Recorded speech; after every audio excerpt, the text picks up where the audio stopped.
ஆஹா, எவ்வளோ கலர்ஃபுல்லாக இருக்குது. சாப்பாட்டுக்கு பஞ்சமே இருக்காதுங்க. இவர் தாங்க சீன கடவுள். இவர் இருந்தாருன்னா வீட்டில் பணத்துக்கு கஷ்டமே வராதாங்க. சாக்லேட் ரொம்ப பிடிக்கும். லெவல் இருக்குங்க. முருன்னு அழகாக இருக்கும். ஹாய்ங்க, welcome to my channel. Singapore வந்த புதுசில் நிறைய விஷயங்கள் பார்த்து ஆச்சரியப்பட்டிருப்பேன். அதில் ஒரு விஷயம் தாங்க இங்கே போடுற அந்த திருவிழா கடைகள். அது என்னப்பா திருவிழா கடைகள் அப்படின்னு கேட்டிங்கன்னா, நம்ம ஊரில் எல்லாம் திருவிழா டைமில் எல்லாம் சீசன் கடைகள் நிறைய போடுவாங்கல்ல, அந்த மாதிரி இங்கே சைனீஸ் நியூ இயர் வரும்போது நிறைய இடத்துல, அது சிங்கப்பூர் ஃபுல்லாகவே எங்கிட்டு பார்த்தாலும் இந்த கடைகள் போட்டிருப்பாங்க. என்னதான் நம்ம எங்கெங்கேயோ சாப்பிட்டாலும் இந்த சீசன் கடைகள், அதாவது இந்த திருவிழா கடைகள் எல்லாம் சாப்பிடும்போது வேற லெவலில் இருக்குங்க.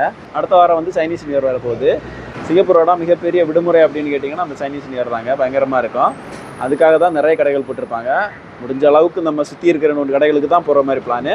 வீடியோ பிடிச்சிருந்தா லைக் பண்ணுங்கள், ஷேர் பண்ணுங்கள், கமெண்ட் பண்ணுங்கள், மறக்காமல் சப்ஸ்கிரைப் பண்ணுங்கள். ஓகே, திருவிழா கடைகளை எல்லாம் சுற்றி பார்த்துட்டு வரலாம். சைனீஸ் நியூ இயர்னு சொன்னாலே அந்த கலர் தாங்க, சிகப்பு. எங்கிட்டு பார்த்தாலும் சிகப்பு கலர். அவங்களோட பிரதான கலரை வந்து சிகப்பு கலராக தாங்க இருக்கும்.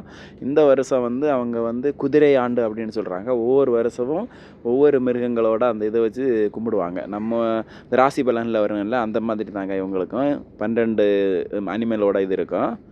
அதுக்கப்புறம் சாப்பாடு, எக்கச்சக்கமான சாப்பாடு, வித்தியாசமான சாப்பாடு. ஸ்பெஷலாக சில சாப்பாடெல்லாம் இங்கே தாங்க கிடைக்கும். அதை பாருங்கள், நண்டு வறுத்தது இருக்குது, இதை நான் ட்ரை பண்ணணுங்க. அப்புறம் சிக்கனோட தோலுன்னு தனியாக வச்சுருக்காங்க பாருங்க, சிக்கன் ஸ்கின் அப்படின்னு சொல்லிட்டு. அப்புறம் விதவிதமான ஜூஸ் வகைகளெல்லாம் கொதிச்சுக்கிட்டு இருக்குங்க. எல்லாம் ட்ரை பண்ணணுன்னு ஆசை தாங்க. ஆனால் காசு, இந்த சாக்லேட்டு ட்ரை பண்ணால் நல்லா இருக்குன்னு நினைக்கிறேன். பார்ப்போம், முதல்ல ஒரு ரவுண்டு சுற்றி வருவோம், வீடியோ எடுத்துகிட்டு. அதுக்கப்புறமா கடைசியாக நம்ம சாப்பிடலாம். சரியா?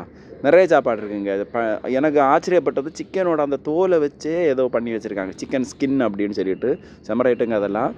அப்புறம் பர்கரோட இது ஏதோ ஒன்று பெருசாக வச்சுருக்காங்க. சைனீஸ் நியூ இயருக்கு இன்னும் ரொம்ப ஸ்பெஷலான ஒன்று தாங்க இந்த டான்ஸ், இந்த லயன் டான்ஸ் அப்படின்னு சொல்லுவாங்க. சூப்பராக இருக்கும் பார்க்குறதுக்கு. அப்புறம் நிறைய கார்டன் வச்சுருப்பாங்க. சைனீஸ் நியூ இயருக்கும் ஆரஞ்சுக்கும் எப்போவுமே பயங்கர கனெக்ஷன் இருக்கும். அதனால் அது தெரியல. இந்த செடியை பாருங்கள், என்னென்னு தெரியலைங்க, அவ்வளோ வாசனைங்க. என்ன செடின்னு தெரியலைங்க, அந்த ஈவினிங் தான் பூக்குன்னு நினைக்கிறேன். அப்புறம் சின்ன சின்ன ஆரஞ்சு சின்ன செடிகள் நிறைய வச்சுருக்காங்க. பழ வகைகள் எக்கச்சக்கமாக இருக்கும். இதுக்கும் எதுக்காக சம்மந்தம் இருக்கலாம்னு நினைக்கிறேன். ஆனால் எங்களுக்கு தெரிஞ்சது வந்து இந்த மாதிரி ஆரஞ்சு, சைனீஸ் நியூ இயர்னு சொன்னாலே ஆரஞ்சு கொடுப்பாங்க எல்லாருக்கும். ஒவ்வொரு பாக்ஸாக ஆரஞ்சு கொடுப்பாங்க. ஏதாவது இருக்கலாம் மேபி, ஆரஞ்சுக்கு அதுக்கு என்ன சம்மந்தம்னு தெரியல. ஆனால் நிறைய பேர் ஆரஞ்சு கொடுப்பாங்க எல்லா கம்பெனிகள்லையுமே. அது இல்லாமல் துணிக்கடைகள் நிறைய இருக்கும். நிறைய துணிக்கடைகள், பேகு கடைகள். இப்போ என்னடா புதுசாக கட்டில், பீரோ, சோஃபா செட்டெல்லாம் வேறு வச்சுருக்காங்க. இதுவுமே இந்த சீசன் கடைகள் தான். இந்த டைமில் மட்டும்தான் இந்த கடைகள் கிடைக்கும். அது இல்லாமல் நிறைய அந்த electronics items, second hand items, அந்த லேப்டாப்பு, அப்புறம் பெட்ஷீட்டு, அந்த மாதிரி போர்வைகள், துணி ஐட்டங்கள், அது எல்லாமே எல்லா வீடியோவிலும் காமிக்கிற மாதிரி தான். அப்படி நிறைய இருக்குங்க. அப்படி ஒரு கடைக்கு போயிட்டு வந்தாச்சுங்க. இது வந்து எங்கள் ஹாஸ்டல் பக்கத்தில் இருக்கிற நன்யாங் அப்படின்னு சொல்கிற மார்க்கெட் தாங்க. அடுத்து நீ ஜொராங் வெஸ்ட் அவென்யூ 1க்கு போகிறேன். அங்கே எப்படி இருக்குன்னு போய் பார்ப்போம். சரியா? பஸ்ஸுக்காக தான் வெயிட்டிங். பஸ் வந்துருச்சு, நான் கிளம்பிட்டேங்க. நேரே ஸ்ட்ரைட்டாக எங்கே போகிறேன்னா ஜொராங் வெஸ்ட் அவென்யூ 1. அங்கே ஒருத்தங்களோட சிலை இருக்குது. அதை நான் இன்ஸ்டாகிராமில் ஒரு அண்ணன் போட்டிருந்தார். அதை பார்த்துட்டு தான் நான் இங்கே வீடியோ எடுக்க வந்திருக்கிறேன். அதான் இந்த ஏரியா தாங்க, பார்த்தீங்களா? இந்த இடத்துல தாங்க வீடியோ எடுக்க வந்துட்டுருக்கேன். இங்கே ஒருத்தர் நின்றுட்டுருக்கார் பாருங்கள், பக்கத்தில் வாங்க, அவர் யார் என்னன்னு நான் சொல்கிறேன். சரியா? இந்த ஸ்ட்ரீட்டை வந்து நல்லா அலங்காரம் பண்ணியிருக்காங்க, சூப்பராக இருக்குது.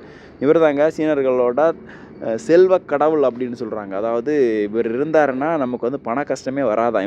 இவரை நம்ம கும்பிடும்போது, இவரை நம்ம சாமி கும்பிடும்போது வந்து நமக்கு பண கஷ்டம் வராது அப்படின்னு சொல்கிறாங்க அவங்க நம்பிக்கை. அதுவும் இல்லாமல் இதை சுற்றி வந்து இந்த ஒவ்வொரு வருஷம் பிறந்தவங்களுக்கும் அவங்களுக்கான பலன், ராசி பலன் வந்து வச்சுருப்பாங்க. எனக்கே ஆச்சரியமாக இருந்துச்சு இது பார்க்கும்போது. ஒவ்வொரு வருடங்களும் போட்டிருக்காங்க. அது பக்கத்திலே வந்து அந்த வருஷத்தில் பிறந்தவங்க என்ன மிருக வகையை சேர்ந்தவங்க அப்படின்னு போட்டிருக்காங்க. என்னோட டேட் ஆஃப் பர்த்துக்கு என்ன போட்டிருக்காங்கன்னு போய் பார்ப்போமா? வாங்க. எங்கே இருக்குது 87 இருக்குது, 88, 89. அப்போ அந்த பக்கம் தான் போகணுன்னு நினைக்கிறேன். இந்த பக்கம் வந்தா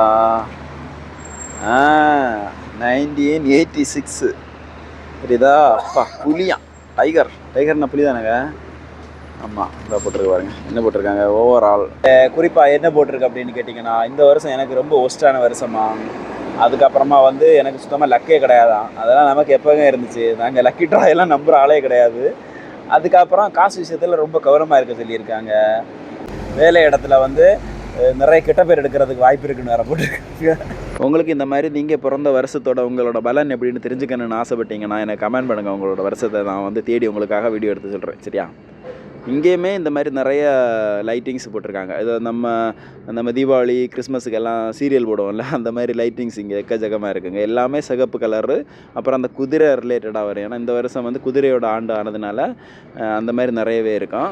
அது இல்லாமல் அங்கே நம்ம பார்த்த மாதிரி தாங்க சாப்பாடு கடைகள். மேக்ஸிமம் எல்லா சிங்கப்பூரில் எந்த இடத்துல போனாலும் இந்த மாதிரி தாங்க அரேஞ்ச் பண்ணியிருப்பாங்க. சாப்பாடு கடைகள், அப்புறம் அந்த டெக்கரேஷனுக்கான பொருட்கள், அப்புறம் துணி வகைகள், அந்த மாதிரி எல்லாமே ஒரே மாதிரி தாங்க இருக்கும். எல்லாம் எங்கிட்டு போனாலும் இதே மாதிரி தான் இருக்குது. ஆனால் கடையோட சைஸ் மட்டும் பெருசு சின்னதுன்னு அந்த இடத்துக்கு ஏற்ற மாதிரி இருக்குங்க. விதவிதமான சில சாப்பாடுகள் எல்லாம் இருக்குது. நம்ம நார்மலாக வந்து கடையில் கிடைக்காத சில சாப்பாடுகள் எல்லாமே இங்கே கிடைக்கும். ஆனால் ரேட்டெல்லாம் கொஞ்சம் அதிகம் தாங்க. நிறைய ஸ்பீக்கர் இருக்குங்க. இதில் நிறைய வந்து செகண்ட் ஹேண்ட் ஐட்டம் வச்சுருப்பாங்க. அதெல்லாம் ரொம்ப சீப்பாக நமக்கு வாங்கிடலாம் இந்த டைமில் வந்து வாங்கினோம் அப்படின்னா. சரி, நான் அங்கேருந்து நேரே கிளம்பி திரும்ப முதல்ல வந்தேன்ல அந்த இடத்துக்கு வந்துட்டேன். இங்கே தான் வந்து சாப்பிட போகிறேன்.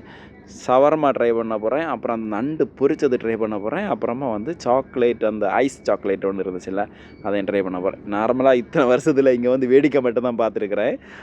வாட்டி வாங்கி சாப்பிட போகிறேன்.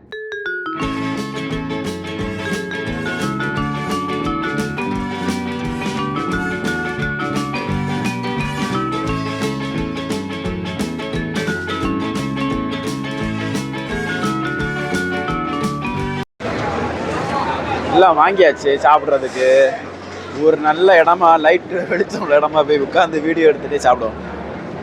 பாருங்க, சாக்லேட், ஐஸ் சாக்லேட்டா ஏதோ பேர் போட்டிருந்தாங்க. எனக்கு சாக்லேட் ரொம்ப பிடிக்கும். செமையாக இருக்குது. அதாவது இந்த படத்துல எல்லாம் நம்ம சொல்லுவோம்ல, ஆமை குஞ்சு பொரிச்சது, நண்டு வறுத்ததுன்னு, அந்த மாதிரிங்க பாருங்க. பொரிச்ச நண்டுங்க.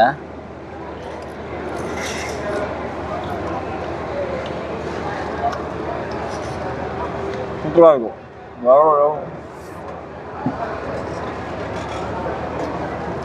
வேற லெவலில் இருக்குங்க. முருன்னு அழகாக இருக்கும். ஆனால் சூடாக சாப்பிடணும். சூடாக இருந்துச்சுன்னா அவ்வளோதான். இப்போ வாட்டி நண்டு இந்த மாதிரி பொரிச்சு சாப்பிட்றது.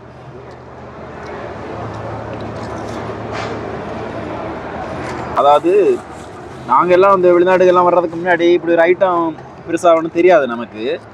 வந்ததுக்கப்புறம் இதை பற்றி நிறைய கேள்விப்பட்டிருக்கோம். அந்த சவர்மான்னு சொல்கிறது இதுதானே. ஆனால் இது வேறு ஏதோ பேர் வச்சுருந்தாங்க. ஆனால் எனக்கு தெரிஞ்சு இதுதான்னு நினைக்கிறேன். அதுக்கப்புறம் சாப்பிடலான்னு ஆசைப்படுவோம். ஆனால் வந்து அதுக்குள்ளாடி என்னென்ன நியூஸ் வந்துட்டு இருந்தது. சவர்மா சாப்பிட்டு அங்கே 2 பேர் செத்து போயிட்டாங்க, இங்கே 2 பேர் செத்து போயிட்டாங்கன்னு. அதனால அதை சாப்பிட்றதே இல்லை. இன்றைக்கி நாங்கள் வாட்டி இதை டேஸ்ட் பண்ண போகிறேன்.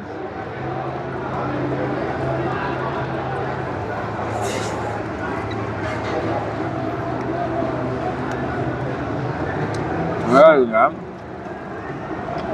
எனக்கு தான் புதுசுங்க. எல்லாரும் ஊரில் எல்லோரும் சாப்பிட்ருப்பீங்க. நல்லா தான் இருக்குது.